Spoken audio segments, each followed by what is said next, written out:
Hello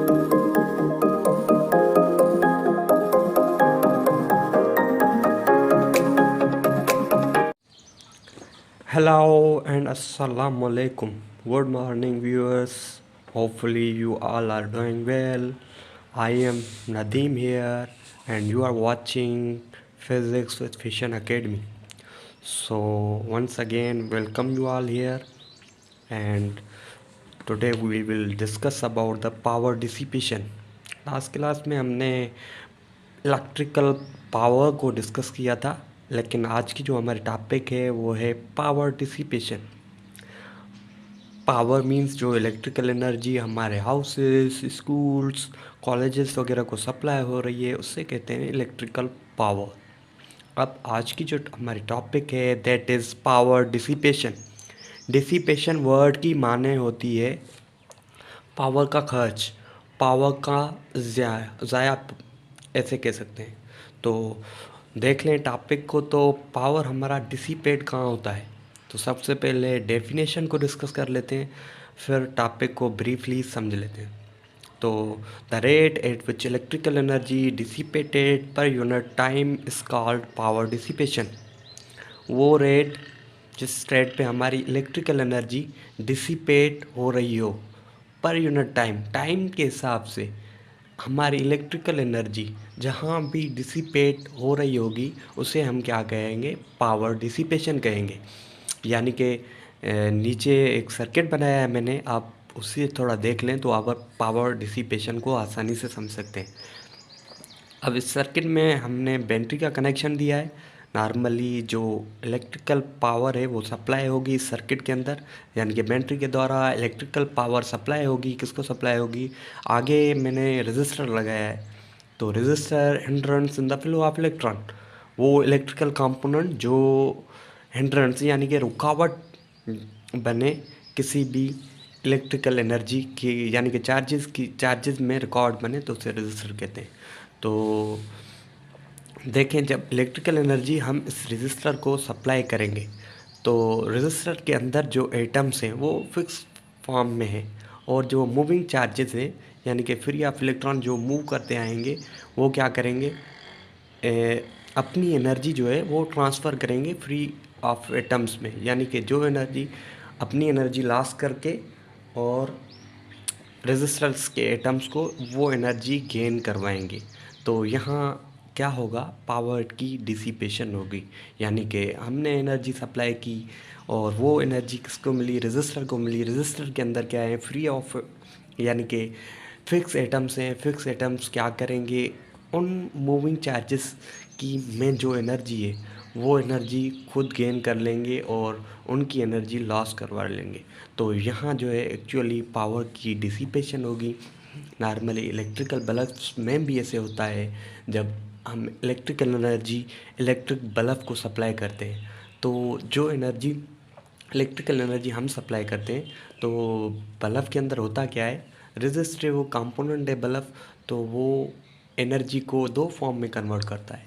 यानी कि power जो डिसिपेट होती है रेजिस्टर के अंदर, यानी कि बल्ब के अंदर, वो एक तो इलेक्ट्रिकल एनर्जी चेंज हो जाती है लाइट एनर्जी में, और दूसरा जो इलेक्ट्रिकल एनर्जी है वो हीट एनर्जी में चेंज हो जाती है। तो ऐसे ही जो है हमारा बल्ब है वो ग्लो करना स्टार्ट कर जाता है। तो यहाँ भी एक्चुअली पावर की डिसिपेशन हो रही होती है। Law of conservation of energy के मुताबिक, यानी कि energy neither be created nor be destroy, यानी कि एनर्जी को ना हम क्रिएट कर सकते हैं, ना बना सकते हैं, ना डिस्ट्रॉय कर सकते हैं। डिसिपेट वर्ड की यहाँ माने ये है कि एनर्जी की ट्रांसफ़र, एनर्जी की कन्वर्जन।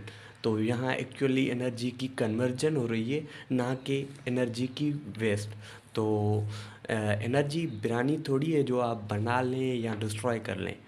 तो एनर्जी को ना ही हम बना सकते हैं ना ही हम डिस्ट्रॉय कर सकते हैं। तो P is equal to E over T, यानी कि electrical energy dissipated per unit time is known as power dissipation. ये भी एक इलेक्ट्रिकल पावर डिसिपेशन का फार्मूला है। P is equal to E over T, P is equal to V आई।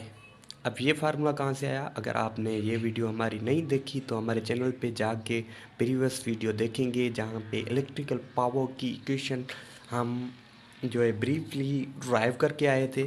तो वहाँ आप देख सकते हैं P is equal to V I, यानी कि पावर जो इक्वल डिपेंड करता है वो दो कंपोनेंट्स पे करता है, एक वोल्टेज दूसरा करंट। अगर दोनों चीज़ें हमें गिवन होगी तो हम आराम से पावर डिसिपेशन को कैलकुलेट कर लेंगे। अकॉर्डिंग टू ओम्स लॉ को अगर अप्लाई करें यहाँ पे फर्दर इस इक्वेशन को आगे देखने के लिए, आगे पावर डिसिपेशन का एक और फार्मूला कैलकुलेट करने के लिए हम कैलकुलेट कर सकते हैं। तो P is equal to V I, ये फार्मूला, इसी फार्मूले में हम वैल्यूज़ को रीअरेंज करके पावर डिसिपेशन का एक और फार्मूला ड्राइव कर लेंगे। तो एज वी नो दैट जो ओहम्स लॉ इक्वल होता है V is equal to I R. यहाँ पे आप देख सकते हैं ये ओहम्स लॉ का फार्मूला है, V is equal to I R. तो हम यहाँ इसी फार्मूले में P is equal to V I, इसी फार्मूला में अगर V की वैल्यू पुट करें तो ये फार्मूला कुछ यूँ बन जाएगा, P is equal to V की जगह हम क्या पुट करेंगे, आई आर पुट करेंगे। आई आर रखा, आई सेम, तो इन्हीं दोनों को मल्टीप्लाई करेंगे तो ये जो फार्मूला है फर्दर बन जाएगा, आई को आई से करेंगे आई स्क्वायर बन जाएगा, R same, P is equal to I square R. यानी कि एक और फार्मूला हमें मिल चुका है पावर डिसिपेशन का। इससे भी हम पावर डिसिपेशन को कैलकुलेट कर सकते हैं। अगर किसी भी रजिस्टर के अंदर, किसी भी कंपोनेंट के अंदर अगर पावर की डिसिपेशन हो रही है तो उसको कैलकुलेट करने के लिए हमारे पास ये एक, ये दो, दूसरा फार्मूला हमने ये कैलकुलेट कर लिया है, इससे हम कैलकुलेट कर लेंगे P is equal to I square R. चलें आई एक और फार्मूला पावर डिसिपेशन का कैलकुलेट कर लेते हैं, same P is equal to V I. उसी में ही वैल्यूज़ यानी कि ओम्स लॉ को यूज़ करके हम पावर का एक और फार्मूला कैलकुलेट कर लेंगे। तो as we know that Ohm's law के मुताबिक करंट जो बराबर होता है V ओवर R, यानी कि V ओवर R जो बराबर होता है करंट के बराबर होता है। तो P is equal to V I, V same जहाँ पे आए है वहाँ पे हम क्या करेंगे, आई ओम्स लॉ के मुताबिक आई का जो फार्मूला है वहाँ पुट कर लेंगे। तो P is equal to V I, V same I की जगह V ओवर R, जहाँ आई था वहाँ क्या पुट करेंगे, V ओवर R। तो फर्दर इस इक्वेशन को मैथमेटिकली सॉल्व करेंगे तो P is equal to V को V से करेंगे V स्क्वायर बन जाएगा, R सेम।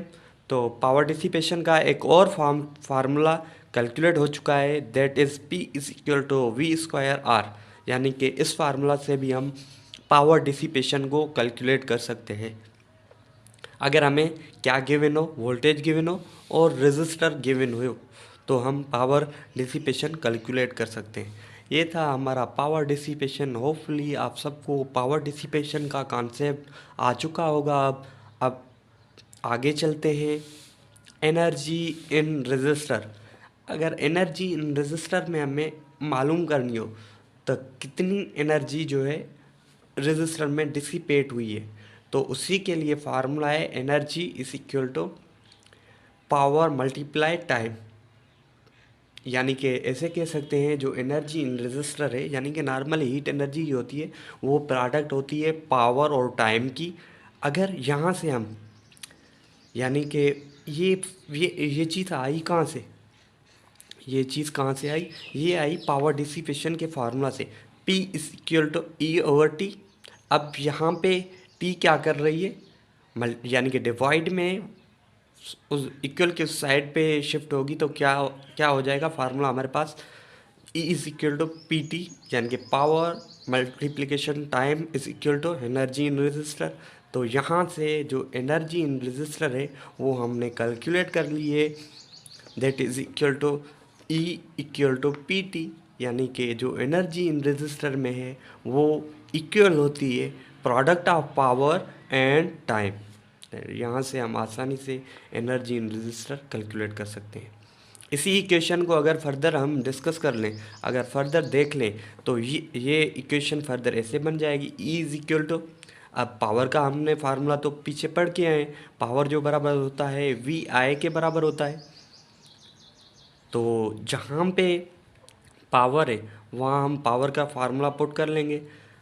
पी की जगह V I multiply time same. तो एनर्जी का एक और फार्मूला हमें मिल चुका है। अगर रजिस्टर के अंदर एनर्जी कैलकुलेट करनी है तो वी आई मल्टीप्लाई टी, यानी कि वोल्टेज भी गिवन हो, करंट भी गिवन हो, और टाइम कितने टाइम में कितना करंट फ्लो हुआ है वो भी गिवन हो, तो हम आराम से जो है एनर्जी इन रजिस्टर कैलकुलेट कर सकते हैं। उसी के बाद इसी फार्मूला को अगर आगे देख लें तो ये फार्मूला कुछ इस तरह बन जाएगा, E is equal to I square R T. अब आप बोलेंगे ये कहाँ से आ गया? ये बेटा यहाँ से ही आया है, P is equal to V I. उसी फार्मूला से हम V की वैल्यू लगाइए, जहाँ V के किसके बराबर होता है? आई स्क्वायर आर टी बन गया। तो normally put the value and get the answer. हम उसी फार्मूला में वैल्यू को पुट करते चले जा रहे हैं और हमें जो है वैल्यू मिलती जा रही है।